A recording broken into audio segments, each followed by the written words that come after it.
Well, shoot. I'm working real hard on educating this beaver. Maybe this spot, there's a little bit of fresh chewing. This is a spot I've got, man, I've got like 7 snares up through here. I've got 5 conibears set out.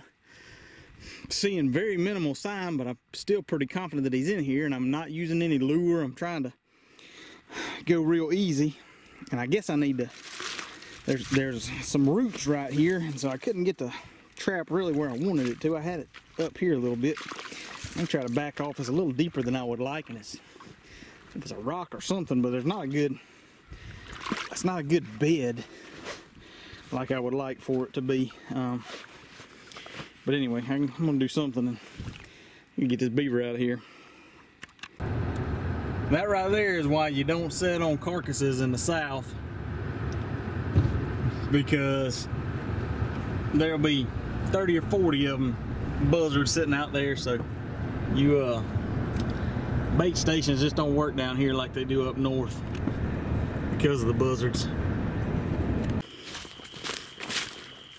Hey, old cubby, paying off again. I walked up on this rascal. That's he's in a dog proof that I had on a drowning wire.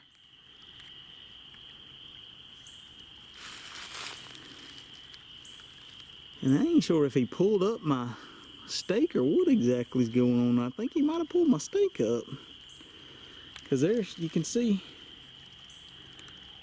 the T-bar right there, and I had it anchored off to this tree, and you can see the wire, so that rascal pulled my stake up. Regardless, this is the second double here in as many days, so I'll take it. I told you I was getting tired of knowing I was missing coons.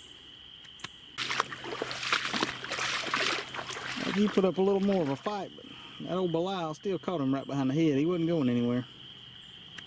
Well, this stinks. I got my trail camera. I may have video, but I don't have any cards to swap it out with, so it'll be tomorrow before I figure out what happened. But something robbed me blind. This is where I caught the 2 bobcats, my double dirt hole set, and man, they pulled everything right out of my holes.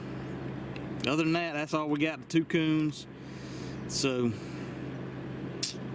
nothing too exciting.